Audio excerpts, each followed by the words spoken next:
दोस्तों correct forms of verb के rules और ट्रिक्स के बारे में बात करने जा रहे हैं और इसमें हम कुछ एग्जांपल्स भी सीखेंगे। ये तमाम वो टॉपिक्स हैं जिनके बारे में हम बात करने जा रहे हैं। तो आइए स्टार्ट करते हैं विद योर इजी टीचर।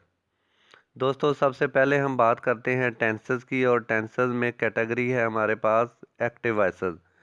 हम सीखेंगे कि एक्टिव वॉइस में कौन कौन से टेंसेस के अंदर कौन कौन से फॉर्म ऑफ वर्ब इस्तेमाल की जाती है। दोस्तों इंडेफिनिट टेंसेस चाहे प्रेजेंट के हों चाहे फ्यूचर के हों, इन दो के अंदर हम फर्स्ट फॉर्म ऑफ वर्ब इस्तेमाल करते हैं। जब भी आप प्रेजेंट और फ्यूचर के इंडेफिनिट टेंसेस देखें और उनके सेंटेंसेस देखें तो चुप करके उसमें फर्स्ट फॉर्म ऑफ वर्ब लगा दें। हमेशा जो पास्ट टेंस है, पास्ट इंडेफिनिट टेंस, उसमें हम सेकंड फॉर्म इस्तेमाल करते हैं। और ये याद रखें कि सेकंड फॉर्म सिर्फ पॉजिटिव सेंटेंसेस में इस्तेमाल करते हैं। जब हम नेगेटिव और इंटेरोगेटिव में हेल्पिंग वर्ब डिड इस्तेमाल करेंगे उसके बाद हम पास्ट में भी फर्स्ट फॉर्म ऑफ वर्ब इस्तेमाल करेंगे, क्योंकि जो डिड है ये बजाते खुद जो है ये सेकंड फॉर्म होती है। कंटिन्यूस टेंसेस के बारे में ये रूल है, ये ट्रिक है कि जितने भी कंटिन्यूस टेंसेस हों, प्रेजेंट पास्ट फ्यूचर, जितने भी कंटिन्यूस टेंसेस हो उसमें हम फर्स्ट फॉर्म के साथ आईएनजी लगाते हैं। परफेक्ट टेंसेस के बारे में रूल और रेगुलेशन ये हैं कि थर्ड फॉर्म ऑफ वर्ब हमेशा इस्तेमाल की जाती है। तो जब भी आप परफेक्ट टेंसेस देखें, प्रेजेंट पास्ट फ्यूचर, तो उसमें आप थर्ड फॉर्म ऑफ वर्ब इस्तेमाल करेंगे। परफेक्ट कंटिन्यूस टेंसेस जिसमें वक़्त का जिक्र भी किया जाता है, सिंस और फार का भी इस्तेमाल किया जाता है, ऐसे सेंटेंसेस में हमेशा फर्स्ट फॉर्म के साथ आईएनजी लगाएं। जिस तरह हम कंटिन्यूस टेंसेस में फर्स्ट फॉर्म के साथ आईएनजी लगाते हैं, इसी तरह परफेक्ट कंटिन्यूस टेंसेस में भी हम फर्स्ट फॉर्म के साथ आईएनजी लगाएंगे। दोस्तों अगर हम टेंसेस में पैसिव वॉइस कैटेगरी की बात करें तो इसकी मिसाल हमारे बिल्कुल एक ऐसे दोस्त जैसी है जिसको बिरयानी खाने का बहुत शौक़ होता है और वो हर पार्टी में, हर शादी पे, इवन के की डेथ हो गई हो किसी की तो वहाँ पे भी वो बिरयानी के चक्करों में रहता है। तो वो बिरयानी ही खाता है और बिरयानी को ही पसंद करता है। तो हमारे जो पैसिव वॉइस कैटेगरी है ये बिल्कुल ऐसी है कि आप प्रेजेंट पास्ट फ्यूचर कि कोई भी आप इंडेफिनिट टेंसेस ले लें, कंटिन्यूस टेंसेस ले लें, परफेक्ट टेंसेस ले लें, परफेक्ट कंटिन्यूस टेंसेस ले लें, कोई भी जगह हो, कहीं पे भी हो, पैसिव वॉइस के अंदर हम थर्ड फॉर्म ऑफ वर्ब इस्तेमाल करेंगे, बिल्कुल हमारे दोस्त की तरह जो हर जगह बिरयानी को पसंद करता है। और यहाँ पे जो पैसिव वॉइसेस हैं वो थर्ड फॉर्म ऑफ वर्ब को पसंद करेंगे और ये पसंद करते हैं। तो तमाम पैसिव वॉइस सेंटेंसेस में हम थर्ड फॉर्म ऑफ वर्ब इस्तेमाल करेंगे। दोस्तों साइंटिफिक फैक्ट्स में हमेशा हम सिंपल प्रेजेंट इस्तेमाल करते हैं और इसमें फर्स्ट फॉर्म ऑफ वर्ब इस्तेमाल करते हैं। सिंपल प्रेजेंट के अंदर फर्स्ट फॉर्म ऑफ वर्ब इस्तेमाल की जाती है, जिस तरह दी अर्थ रिवॉल्व्स राउंड दी सन, यानी ज़मीन सूरज के गिर्द घूमती है।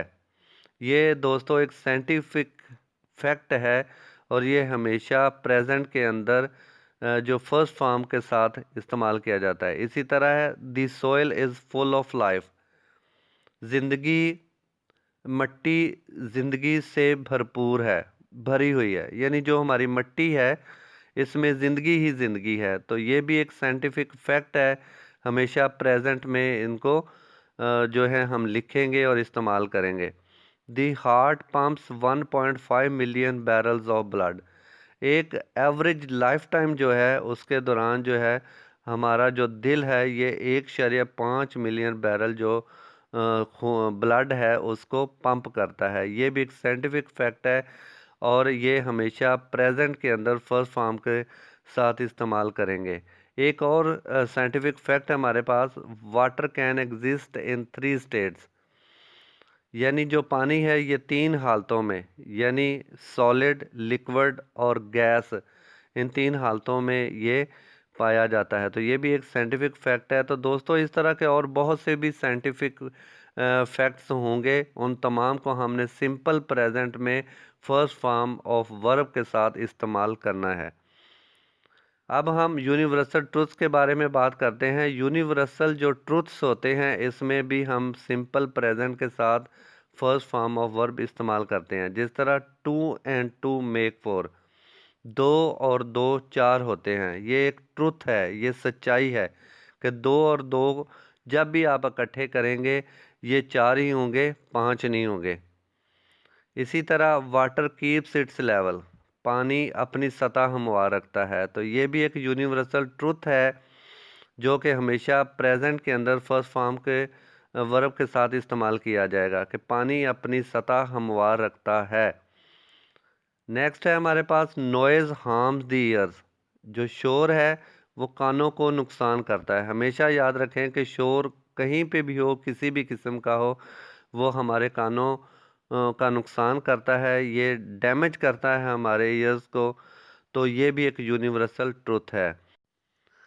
नेक्स्ट है हमारे पास proverbs and idioms always in simple present with first form of verb. इसमें भी प्रेजेंट फॉर्म जो है हम इस्तेमाल करेंगे फर्स्ट फॉर्म ऑफ वर्ब के साथ। जिस तरह है union is strength, union is strength इत्फाक में बरकत है, ये एक प्रोवर्ब है और ये प्रेजेंट में लिखी जाएगी फर्स्ट फॉर्म के साथ। इसी तरह all that glitters is not gold, हर चमकती चीज़ सोना नहीं होती। इसी तरह प्राइड हैथ ए फॉल, गुरूर का सर नीचा, और don't cry over spilt milk, अब पछताए क्या होत जब चिड़िया चुगी खेत, यानी जब दूध ख़राब हो जाता है तो उस पर हमें चिल्लाना नहीं चाहिए। ये भी एक बहुत मशहूर कहावत है। तो ये तमाम ज़रबुल मिसाल कहावतें, प्रोवर्ब्स जिनको इंग्लिश में हम कहते हैं, ये हमेशा सिंपल प्रेजेंट में लिखी जाती हैं और फर्स्ट फॉर्म ऑफ वर्ब इस्तेमाल की जाती है। तो जहाँ पे भी आप देखें कि कोई प्रोवर्ब है और उसका आपको जो है करेक्ट फॉर्म ऑफ वर्ब इस्तेमाल करने के लिए कहा गया है, तो आपने हमेशा उसमें फर्स्ट फॉर्म ऑफ वर्ब ही इस्तेमाल करना है। इसी तरह हेस्ट मेक्स वेस्ट है, यानी जल्दी काम शैतान का, जल्दी काम हमेशा ख़राब होता है और शैतान का ही होता है। तो ये भी एक बहुत मशहूर कहावत है। नेक्स्ट हमारे पास है यूज़ ऑफ बी। दोस्तों बी अक्सर हम जब ये फिल इन द ब्लैंक्स आते हैं, ख़ास तौर पे करेक्ट फॉर्म ऑफ वर्ब के सिलसिले में, तो बी आता है तो हम कंफ्यूज हो जाते हैं कि हम अब बी आया है तो इसको क्या करना है। आपने बिल्कुल कंफ्यूज नहीं होना, बहुत सिंपल, बहुत सादा है।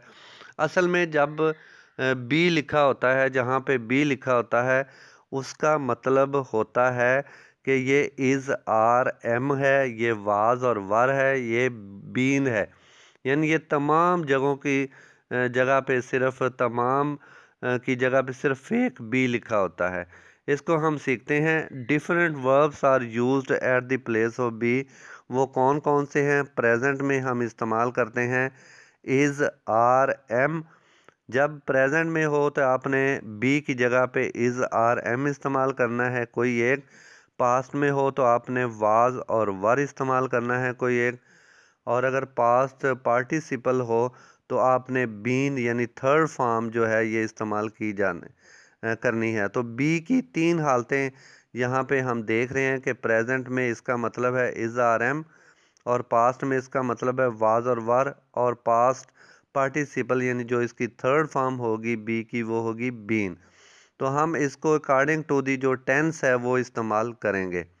नेक्स्ट है हमारे पास इम्पेरेटिव सेंटेंसेस। दोस्तों इम्पेरेटिव सेंटेंसेस जिनको हुक्मिया जुमले भी कहते हैं, ये हमेशा वर्ब के साथ स्टार्ट किए जाते हैं और इसमें हमेशा फर्स्ट फॉर्म ऑफ वर्ब इस्तेमाल करते हैं। So use first form of verb at the beginning of the sentence to make imperative sentences.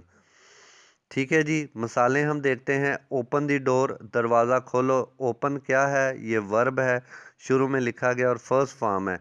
तो जब भी आपको इस तरह के सेंटेंसेस का सामना हो और आपसे पूछा जाए कि करेक्ट फॉर्म ऑफ वर्ब लगाएं, तो आपने हमेशा फर्स्ट फॉर्म ऑफ वर्ब लगानी है।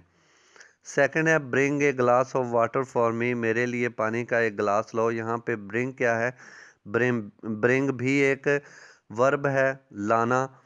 तो शुरू में इस्तेमाल किया गया है, फर्स्ट फॉर्म इस्तेमाल की गई है। डोंट मेक ए नॉइज़, शोर मत करो। तो यहाँ पे उसका नेगेटिव बनाया गया है इम्पेरेटिव सेंटेंसेस का, जिसमें डोंट को शुरू में इस्तेमाल किया गया है। इसी तरह डोंट बीट एनिमल्स, जानवरों को मत पीटो। तो दोस्तों पॉजिटिव और नेगेटिव इम्पेरेटिव सेंटेंसेस किस तरह बनाने हैं और कौन सी फॉर्म ऑफ वर्ब इस्तेमाल करनी है, हमेशा फर्स्ट फॉर्म ऑफ वर्ब इस्तेमाल करनी है और नेगेटिव बनाते हुए डोंट को शुरू में लिखना है। अब हम बात करते हैं मॉडल वर्ब्स की। मॉडल जो होते हैं दो हालतों में पाए जाते हैं, मॉडल वर्ब्स भी होते हैं और at a time model helping verbs भी इस्तेमाल हो सकते हैं। तो हम बात करेंगे अब मॉडल वर्ब्स की। Use first form of verb while using simple model helping verbs. जब आप मॉडल हेल्पिंग वर्ब्स को इस्तेमाल कर रहे हों तो आपने फर्स्ट फॉर्म इस्तेमाल करना है। मॉडल वर्ब्स क्या होते हैं दोस्तों, जिस तरह कैन है, शुड है, मे है, मस्ट है, ये तमाम क्या हैं, ये मॉडल्स हैं, ये मॉडल हेल्पिंग वर्ब्स हैं। तो जब आपने मॉडल हेल्पिंग वर्ब्स इस्तेमाल करना है तो हमेशा फर्स्ट फॉर्म ऑफ वर्ब इस्तेमाल करना है। ये जहन में बैठा लें, कोई मुश्किल नहीं है, बहुत आसान है trick. He can read newspaper, he can read newspaper, वो अखबार पढ़ सकता है। यहाँ पे देखें कैन क्या है, ये मॉडल हेल्पिंग वर्ब है और read first form of verb है। तो कैन मॉडल वर्ब या इस तरह का कोई भी मॉडल हेल्पिंग वर्ब आप इस्तेमाल जब करेंगे तो आप फर्स्ट फॉर्म ऑफ वर्ब उसके साथ इस्तेमाल करेंगे, जैसा कि यहाँ पे कैन के साथ रीड इस्तेमाल किया गया है। यू मे गो नाउ, अब आप जा सकते हैं। तो मे मॉडल हेल्पिंग वर्ब और go first form of verb. We should respect over elders, हमें अपने बड़ों की इज्जत करनी चाहिए। शुड क्या है, मॉडल हेल्पिंग वर्ब है और रिस्पेक्ट क्या है, फर्स्ट फॉर्म ऑफ वर्ब है। They must speak the truth, उन्हें सच बोलना चाहिए।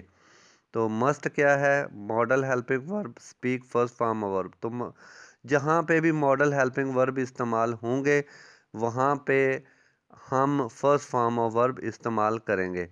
दोस्तों मॉडल हेल्पिंग वर्ब के साथ अगर हैव आ जाए यानी मॉडल हेल्पिंग वर्ब के साथ जिस तरह could have, must have, should have, may have, तो इन मॉडल्स हेल्पिंग वर्ब के साथ अगर हैव आ जाए तो फिर कौन सी फॉर्म ऑफ वर्ब इस्तेमाल करनी है, इसके बारे में हम सीखने जा रहे हैं।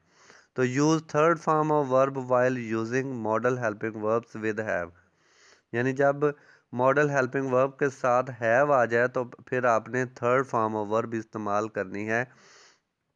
जिस तरह he could have driven the car, वो कार चला सकता था। ये देखें कुड के साथ, कुड क्या है, ये मॉडल वर्ब है, साथ हैव ऐड किया तो आपने अब इसमें थर्ड फॉर्म ऑफ वर्ब लगानी है। जिस तरह ड्राइवन है, ड्राइवन क्या है, थर्ड फॉर्म ऑफ वर्ब है। इसी तरह you may have taught English, आप इंग्लिश पढ़ा सकते थे। तो यहाँ पे टॉट क्या है, taught third form of verb है, टीच, टॉट, टॉट। तो ये थर्ड फॉर्म ऑफ वर्ब है जो कि हैव इस्तेमाल किया है, इस वजह से यहाँ पे थर्ड फॉर्म ऑफ वर्ब इस्तेमाल करेंगे। We should have kill the, we should have kill the snake, हमें स्नेक को, सांप को मार देना चाहिए था। अब यहाँ पे हैव इस्तेमाल किया है शुड के साथ, शुड मॉडल हेल्पिंग वर्ब के साथ, तो killed, killed third form of verb है। इसी तरह they must have spoken the truth, उनको सच बोलना चाहिए था। तो स्पोकन क्या है, ये थर्ड फॉर्म ऑफ वर्ब है। तो दोस्तों ये तमाम जो ट्रिक्स और रूल्स इस्तेमाल किए गए हैं इनको जहन में रखना है, कोई मुश्किल नहीं है और इन्हीं को इस्तेमाल करते हुए हम करेक्ट फॉर्म ऑफ वर्ब इस्तेमाल करेंगे। अगर हमने ये याद रखा तो इन ट्रिक को सीखा तो फिर कोई मुश्किल नहीं है कि हम तमाम किस्म के जो एग्ज़ाम है जिनमें करेक्ट फॉर्म ऑफ वर्ब के तौर पे हमारा टेस्ट लिया जाएगा, हम कामयाब होंगे और टॉप करेंगे इंशाल्लाह। इस दुआ के साथ इजाज़त।